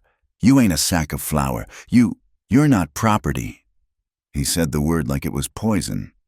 "You're a person. You're just Lila. There ain't no giving you up. It ain't a choice." She stared at him, her heart aching. He didn't say it to be noble. He said it like it was the simplest, most obvious fact in the world, like telling her the sky was blue. "You're not something to give." In all her life, no one had ever seen her as anything but something to be given, or taken, or sold, or used. A tear she hadn't known was there slipped down her cheek. He had, in one simple sentence, erased her entire past. She moved before she knew she was moving. She got up from her stool and knelt on the floor in front of him, on his bedroll. She was so close, she could feel the heat coming off him, see the small lines of exhaustion around his eyes. "Silas," she whispered. And then she kissed him. It was not a grand passion. It was hesitant. It was painful. It was clumsy. Her lips were chapped, and his were rough. It was just the soft, trembling pressure of her mouth against his. It was broken, and it was full of a desperate, bottomless need. A need to be seen, a need to be held, a need to connect with the only other soul in her entire, empty world. She kissed him, and then, scared of what she'd done, she pulled back. But he didn't let her go. His hand, calloused and rough from the rifle, came up and cupped the back of her head. He didn't pull her to him. He just held her there. He looked into her eyes, and then he leaned in and kissed her back. It was just as soft, just as broken. It was not a kiss of desire. It was a kiss of acknowledgement. It said, "I see you. You are here. I am here. We are alive." He rested his forehead against hers. His eyes closed. "Lila," he breathed, and her name was a prayer. That night, when the fire burned low, he did not unroll his bed on the floor. He sat on the cot, his back against the wall. Lila sat beside him. There was no space between them. She was exhausted. He was, too. The day had taken everything from them. She leaned her head against his shoulder. He did not stiffen. He did not move. He just let her. After a long time, he slowly, carefully, put his arm around her. They slept like that, sitting up against the wall, not for passion, but for warmth, for survival, for the simple animal comfort of not being alone in the dark, for one night, one moment, before the end came, just to feel whole. A new strength woke in Lila. It was the kiss. It was his words. "You're not something to give," but it was also his exhaustion. It was the fear she saw in him, the fear for her. He had taken on her fight, but she had been a coward. She had left Hattie. She had left Samuel. She had been so busy surviving. She had forgotten how to fight. She would not be a victim. She would not be property. She would not be something he had to die for.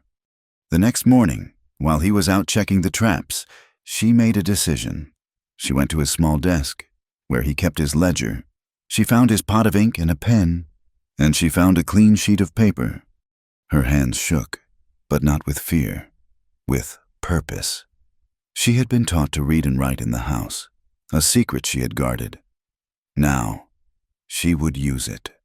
She sat at the table, the rifle on the floor beside her, and she began to write. She did not write a plea for help. She wrote a testimony.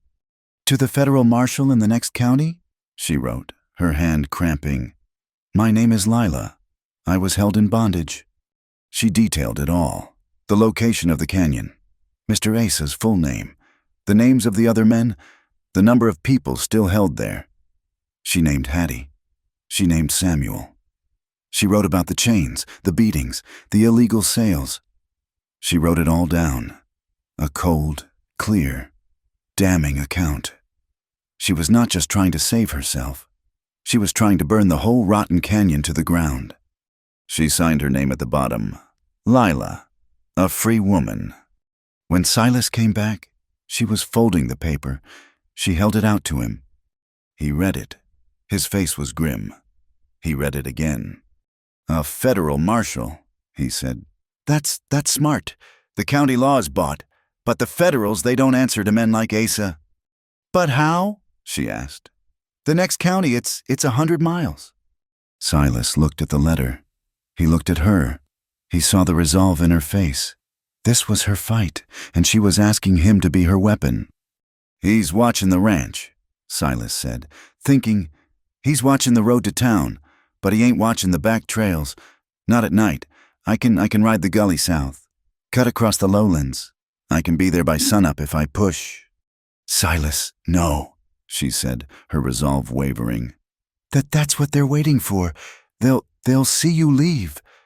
They'll see me ride out, he said. They won't see me ride south.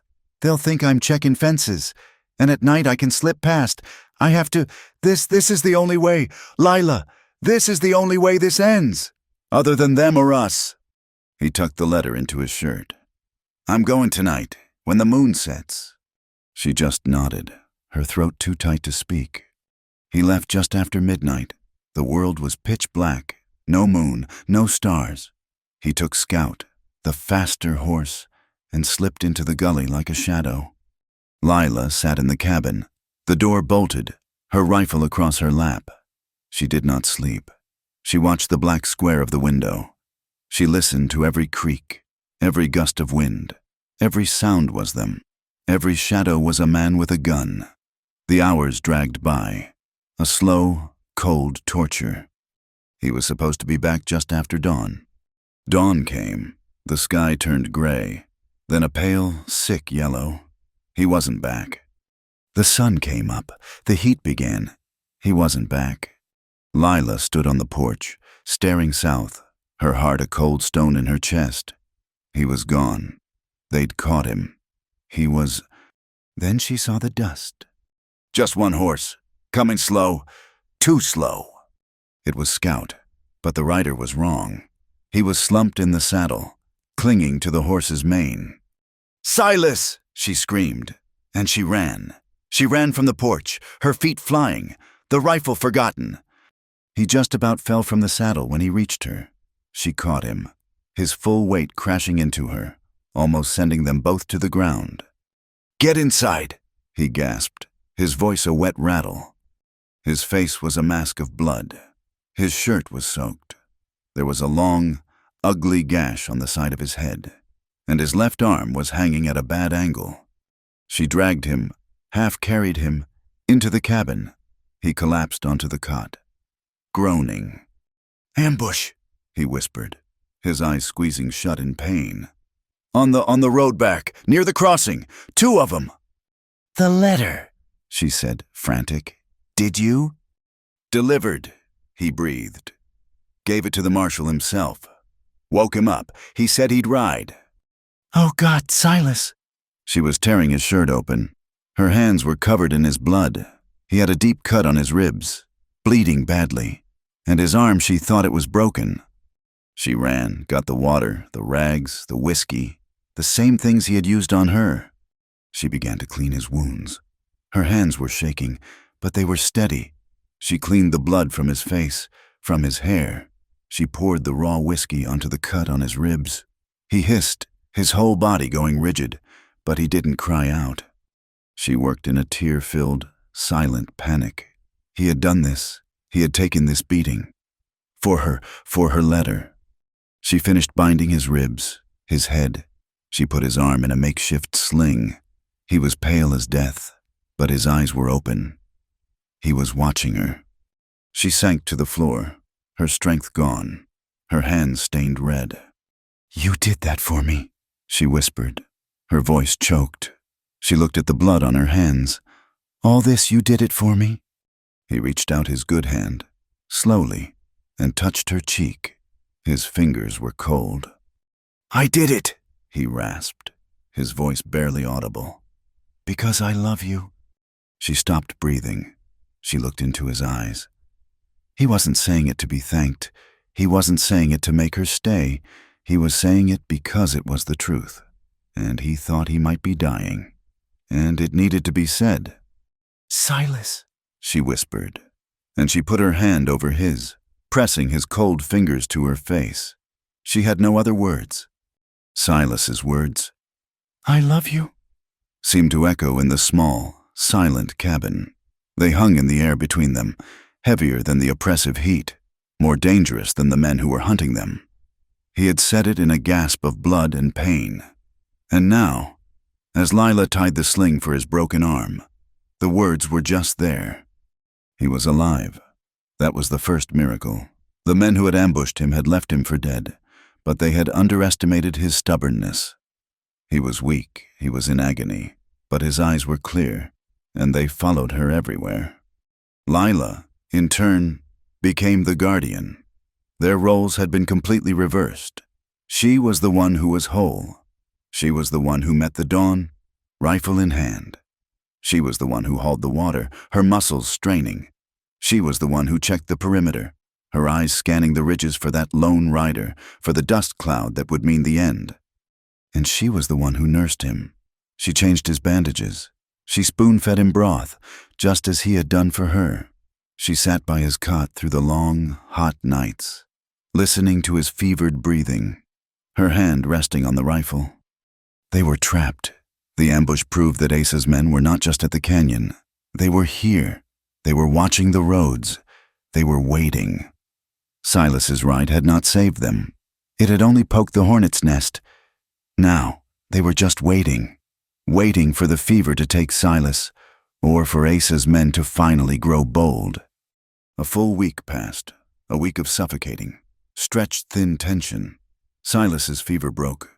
His ribs were a deep, mottled purple, but they were knitting. His arm was useless, but he could sit up. He would sit on the porch, his gun in his lap, while Lila worked, his gaze fixed on the south ridge. Then, on the 8th day, a rider came. Lila saw him first. She ran inside. "Silas, one rider, from the north, slow!" Silas stood, his good hand gripping the door frame.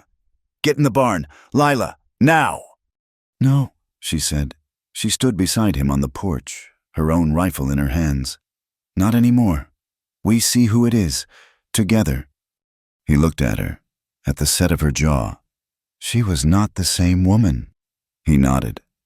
The rider came closer. He was not a cowboy. He was not a bounty hunter. He was wearing a dark suit and a flat-crowned hat. He had a federal marshal's star on his vest.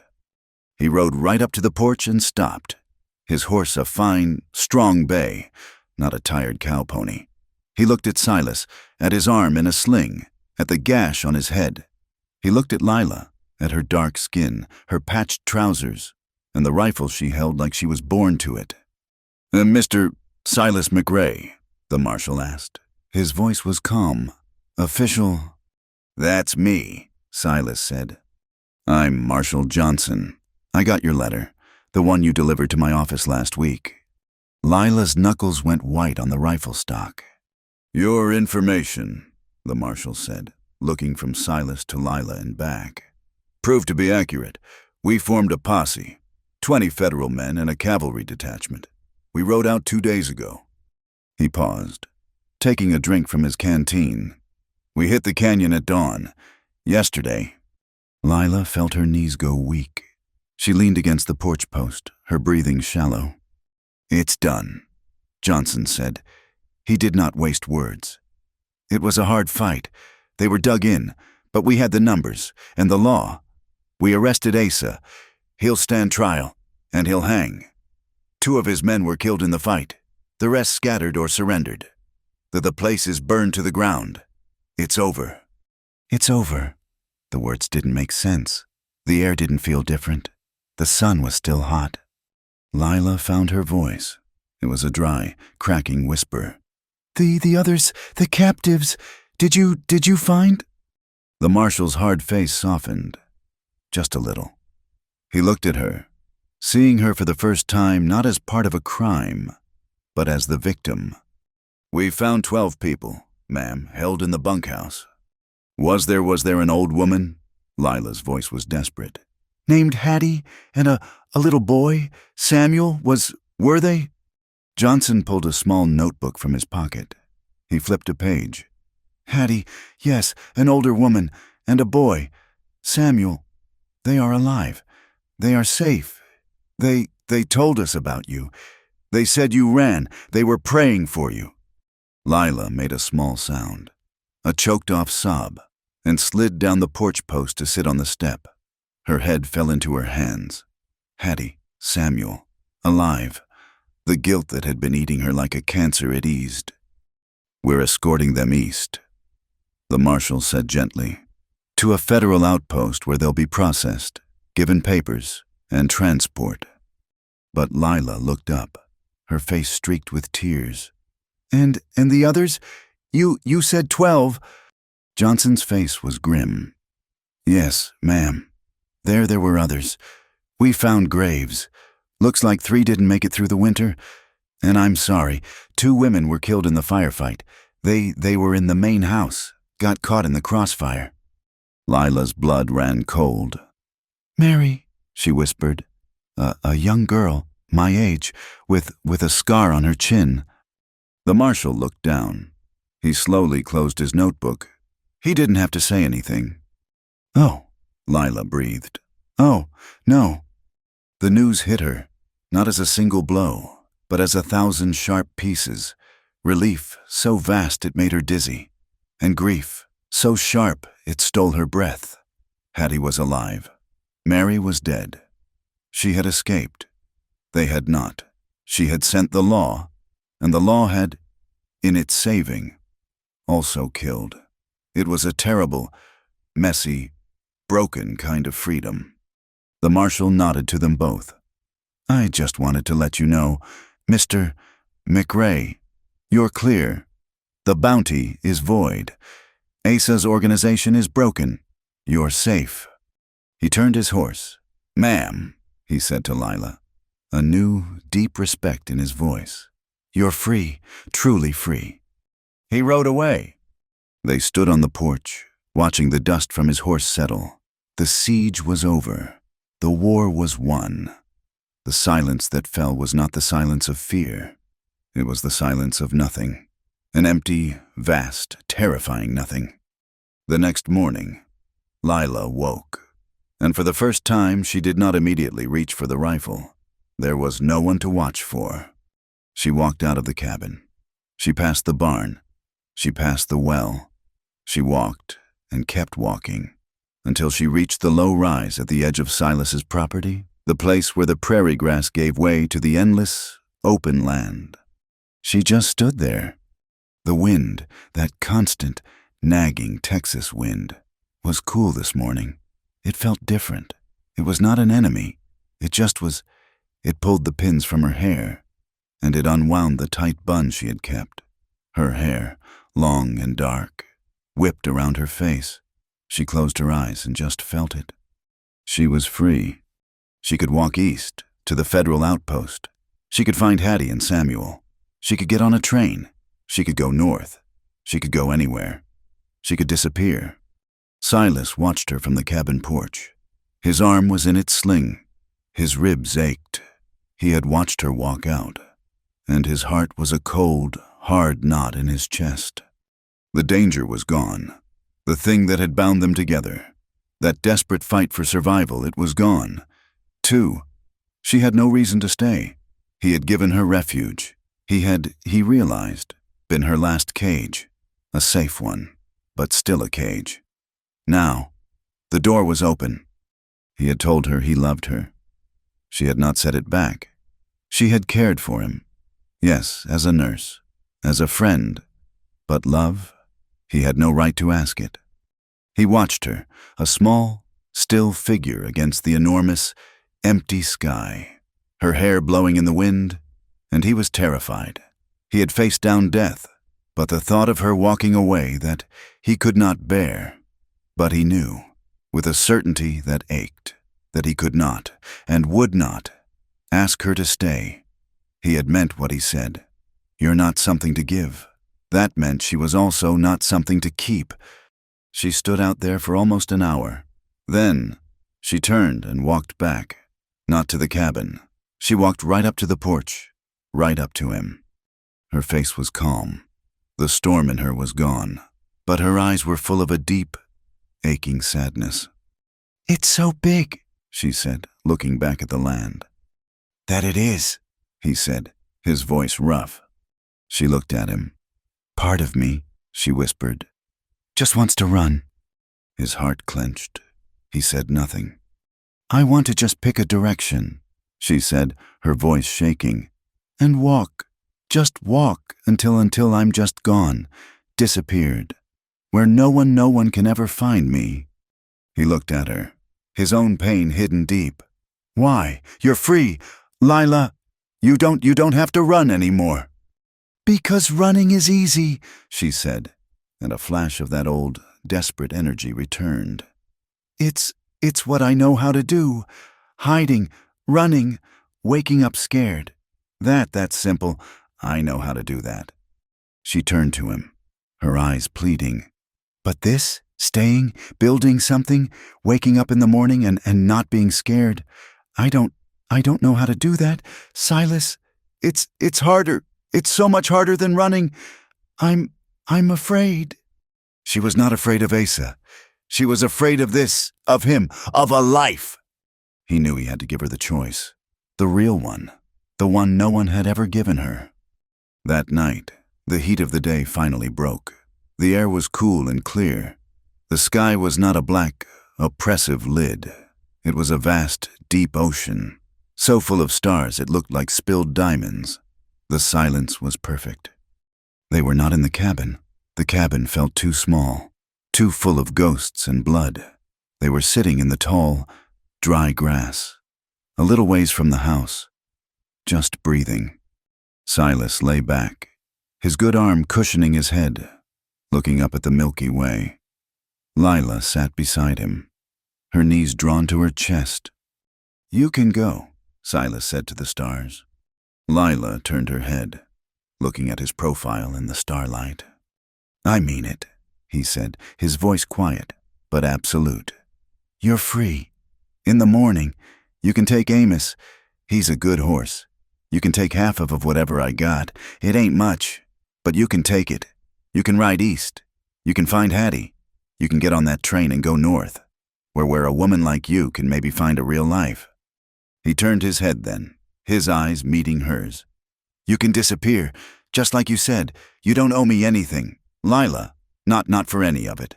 What I did for me, too. He looked back at the sky. That's what we fought for. I guess, for you to have that choice. She watched him, her heart aching. He was letting her go. He was giving her the world.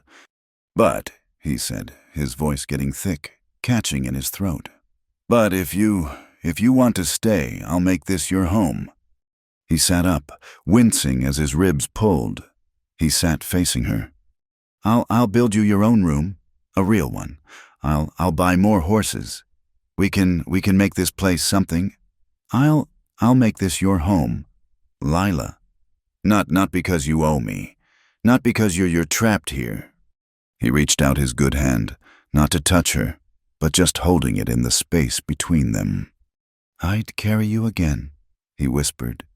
From that gate, I'd carry you 1,000 times, as many times as it takes. I meant what I said. Lila, I love you. That doesn't change, whether you go or whether you stay. She looked at his face, at this broken, stubborn, beautiful man. He was offering her everything, his love and her freedom. They were not two different things. They were the same. She didn't have the words. The words were all gone. So she moved. She sat up on her knees in front of him, and she showed him. She took his good hand, his right hand, the one that had held a gun for her, the one that had healed her, and she turned her back to him. The moonlight was pale on her skin. She guided his hand. She placed his rough, calloused palm flat against her back, flat against the raised, ropey, terrible map of her past. His hand trembled as it made contact. He could feel it, the history, the proof, the reason she should run, the reason she was broken, the reason she could never, ever be whole. This, She whispered, her voice breaking on a sob. this will never go away. Silas, it's who I am. It's what I am. It's always going to be there. She was showing him the one, true, ugly thing that made her unlovable. She was giving him his own chance to run. Silas did not pull his hand away. He did not flinch. He let his hand rest there. He felt her. He felt the pain, the years, the suffering, and he felt the woman who had survived it. He leaned forward, his whole body aching, his ribs screaming. He leaned in until his face was next to her skin. He kissed her shoulder, his lips gentle. Then he moved. He kissed the top of her spine, just above his hand. He kissed the scarred, damaged skin. He wasn't kissing it. He was kissing her. "Neither will I," he whispered, his breath warm against her back. She let out a sound she had been holding in her whole life, a sound of release. She turned in his arms.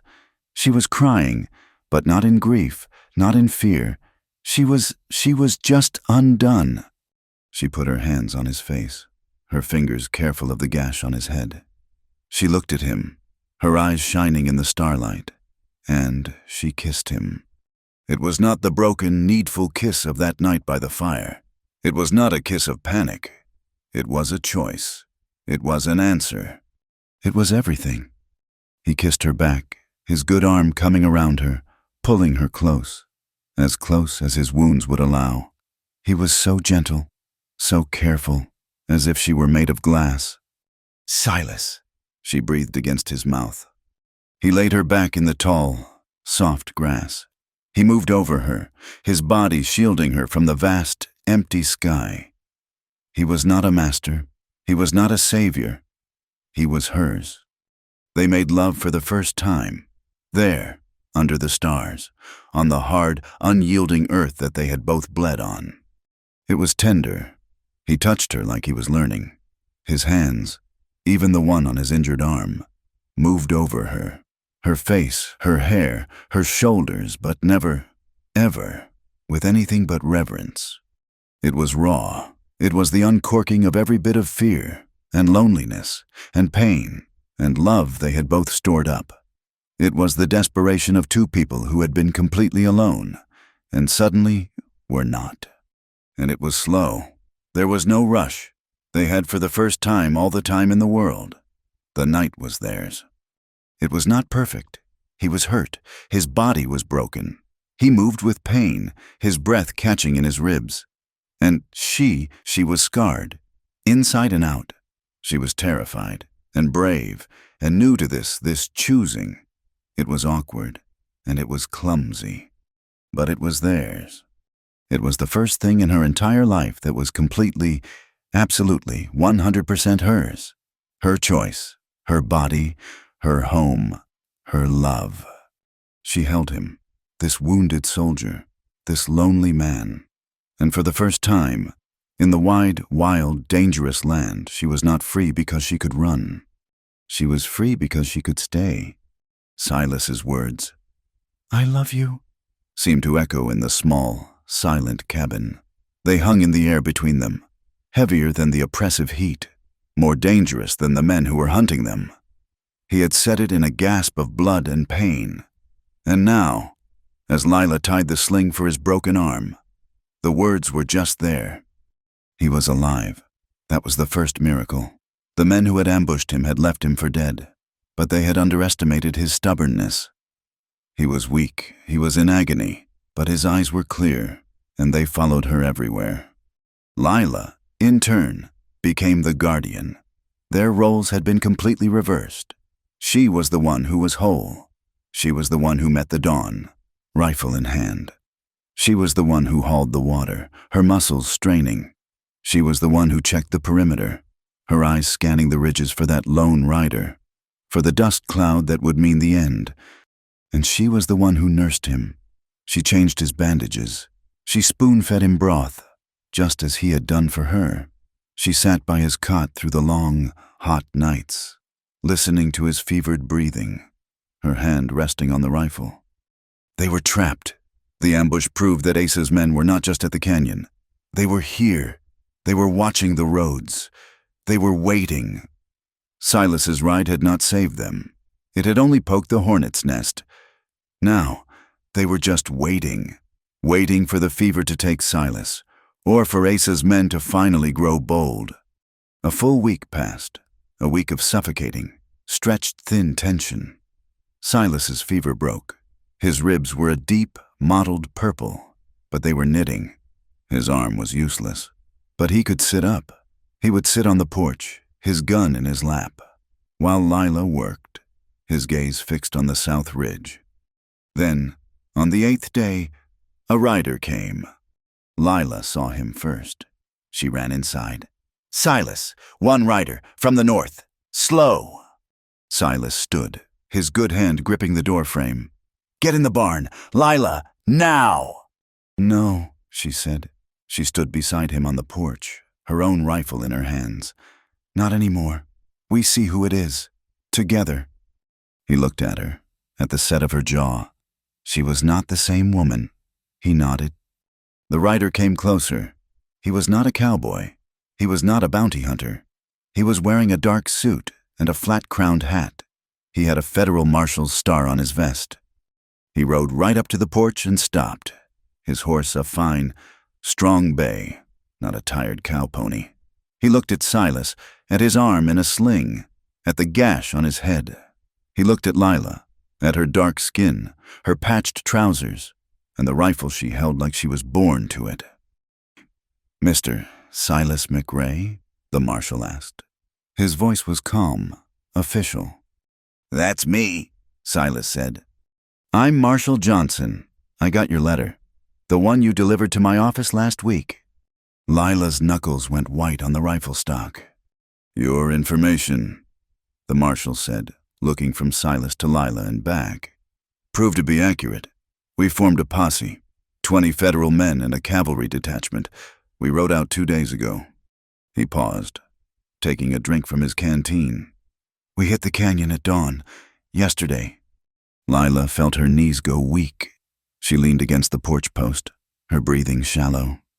"It's done," Johnson said. He did not waste words. "It was a hard fight. They were dug in, but we had the numbers and the law. We arrested Asa. He'll stand trial, and he'll hang. 2 of his men were killed in the fight. The rest scattered or surrendered. The place is burned to the ground. It's over. It's over." The words didn't make sense. The air didn't feel different. The sun was still hot. Lila found her voice. It was a dry, cracking whisper. The others, the captives, did you find?" The marshal's hard face softened. Just a little. He looked at her, seeing her for the first time not as part of a crime, but as the victim. "We found 12 people, ma'am, held in the bunkhouse." Was there an old woman?" Lila's voice was desperate. "Named Hattie, and a little boy, Samuel, were they?" Johnson pulled a small notebook from his pocket. He flipped a page. "Hattie, yes, an older woman, and a boy, Samuel. They are alive. They are safe. They told us about you. They said you ran. They were praying for you." Lila made a small sound, a choked-off sob, and slid down the porch post to sit on the step. Her head fell into her hands. "Hattie, Samuel, alive." The guilt that had been eating her like a cancer had eased. "We're escorting them east," the marshal said gently, "to a federal outpost where they'll be processed, given papers, and transport." But Lila looked up, her face streaked with tears. And the others? You said 12? Johnson's face was grim.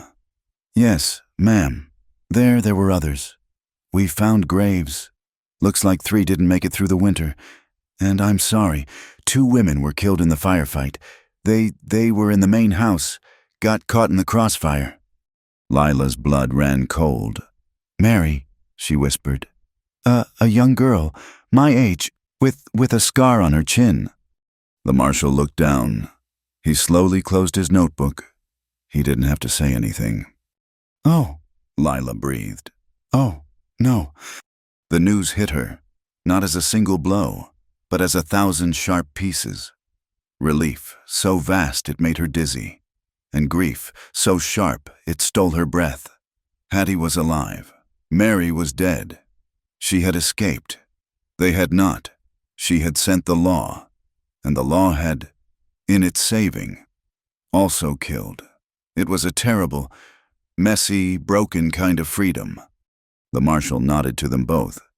I just wanted to let you know, Mr. McRae, you're clear. The bounty is void. Asa's organization is broken. You're safe.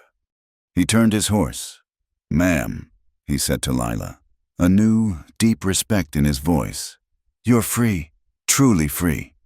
He rode away. They stood on the porch, watching the dust from his horse settle. The siege was over.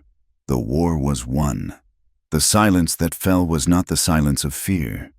It was the silence of nothing, an empty, vast, terrifying nothing. The next morning, Lila woke, and for the first time, she did not immediately reach for the rifle. There was no one to watch for. She walked out of the cabin. She passed the barn. She passed the well. She walked and kept walking until she reached the low rise at the edge of Silas's property, the place where the prairie grass gave way to the endless, open land. She just stood there. The wind, that constant, nagging Texas wind, was cool this morning. It felt different. It was not an enemy. It just was. It pulled the pins from her hair and it unwound the tight bun she had kept. Her hair, long and dark, whipped around her face. She closed her eyes and just felt it. She was free. She could walk east to the federal outpost. She could find Hattie and Samuel. She could get on a train. She could go north. She could go anywhere. She could disappear. Silas watched her from the cabin porch. His arm was in its sling. His ribs ached. He had watched her walk out, and his heart was a cold, hard knot in his chest. The danger was gone. The thing that had bound them together, that desperate fight for survival, it was gone. Too, she had no reason to stay. He had given her refuge. He realized, been her last cage, a safe one, but still a cage. Now, the door was open. He had told her he loved her. She had not said it back. She had cared for him. Yes, as a nurse, as a friend, but love, he had no right to ask it. He watched her, a small, still figure against the enormous, empty sky, her hair blowing in the wind, and he was terrified. He had faced down death, but the thought of her walking away that he could not bear. But he knew, with a certainty that ached, that he could not and would not ask her to stay. He had meant what he said. You're not something to give. That meant she was also not something to keep. She stood out there for almost an hour. Then she turned and walked back. Not to the cabin. She walked right up to the porch, right up to him. Her face was calm. The storm in her was gone, but her eyes were full of a deep, aching sadness. It's so big, she said, looking back at the land. That it is, he said, his voice rough. She looked at him. Part of me, she whispered, just wants to run. His heart clenched. He said nothing. I want to just pick a direction, she said, her voice shaking. And walk, just walk until I'm just gone, disappeared. Where no one can ever find me. He looked at her, his own pain hidden deep. Why? You're free. Lila, you don't have to run anymore. Because running is easy, she said, and a flash of that old, desperate energy returned. It's what I know how to do. Hiding, running, waking up scared. That's simple. I know how to do that. She turned to him, her eyes pleading. But this, staying, building something, waking up in the morning and not being scared? I don't know how to do that. Silas, it's harder. It's so much harder than running. I'm afraid. She was not afraid of Asa. She was afraid of this, of him, of a life. He knew he had to give her the choice. The real one. The one no one had ever given her. That night, the heat of the day finally broke. The air was cool and clear. The sky was not a black, oppressive lid. It was a vast, deep ocean, so full of stars it looked like spilled diamonds. The silence was perfect. They were not in the cabin. The cabin felt too small, too full of ghosts and blood. They were sitting in the tall, dry grass, a little ways from the house, just breathing.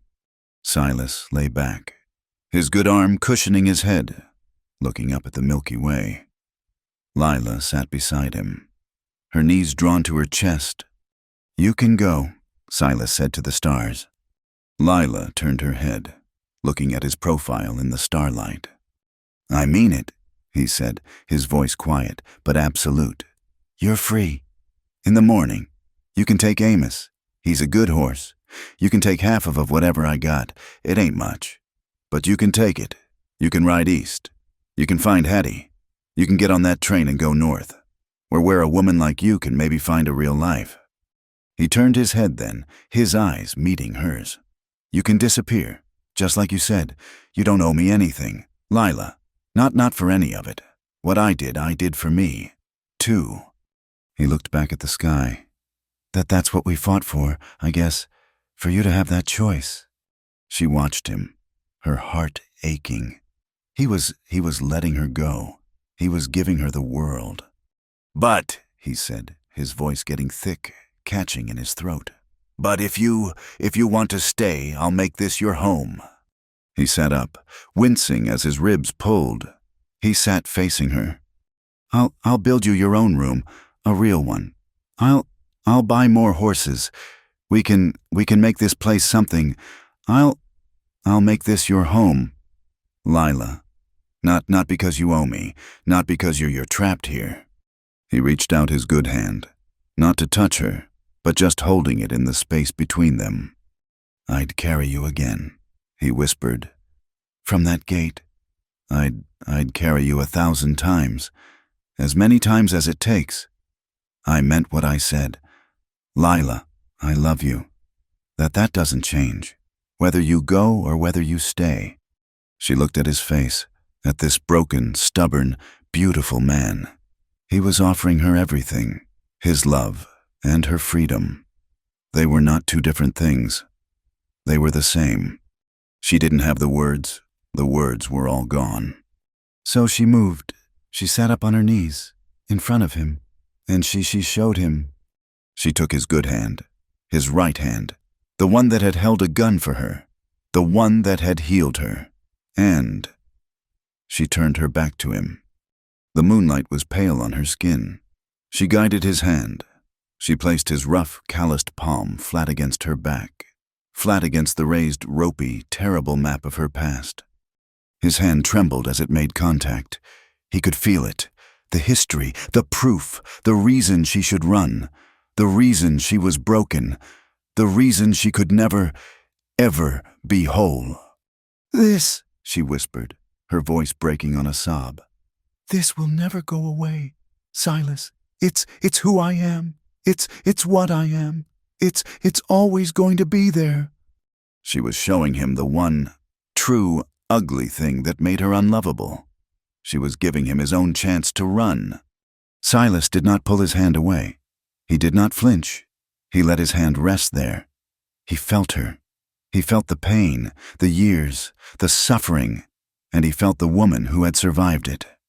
He leaned forward, his whole body aching, his ribs screaming. He leaned in until his face was next to her skin. He kissed her shoulder, his lips gentle. Then he moved. He kissed the top of her spine, just above his hand. He kissed the scarred, damaged skin. He wasn't kissing it. He was kissing her. "Neither will I," he whispered, his breath warm against her back. She let out a sound she had been holding in her whole life, a sound of release. She turned in his arms. She was crying, but not in grief, not in fear. She was just undone. She put her hands on his face, her fingers careful of the gash on his head. She looked at him, her eyes shining in the starlight, and she kissed him. It was not the broken, needful kiss of that night by the fire. It was not a kiss of panic. It was a choice. It was an answer. It was everything. He kissed her back, his good arm coming around her, pulling her close as his wounds would allow. He was so gentle, so careful, as if she were made of glass. Silas, she breathed against his mouth. He laid her back in the tall, soft grass. He moved over her, his body shielding her from the vast, empty sky. He was not a master. He was not a savior. He was hers. They made love for the first time, there, under the stars, on the hard, unyielding earth that they had both bled on. It was tender. He touched her like he was learning. His hands, even the one on his injured arm, moved over her, her face, her hair, her shoulders, but never, ever, with anything but reverence. It was raw. It was the uncorking of every bit of fear, and loneliness, and pain, and love they had both stored up. It was the desperation of two people who had been completely alone, and suddenly were not. And it was slow. There was no rush. They had for the first time all the time in the world. The night was theirs. It was not perfect. He was hurt. His body was broken. He moved with pain, his breath catching in his ribs. And she was scarred, inside and out. She was terrified and brave and new to this choosing. It was awkward, and it was clumsy. But it was theirs. It was the first thing in her entire life that was completely, absolutely, 100% hers, her choice, her body, her home, her love. She held him, this wounded soldier, this lonely man, and for the first time, in the wide, wild, dangerous land, she was not free because she could run. She was free because she could stay.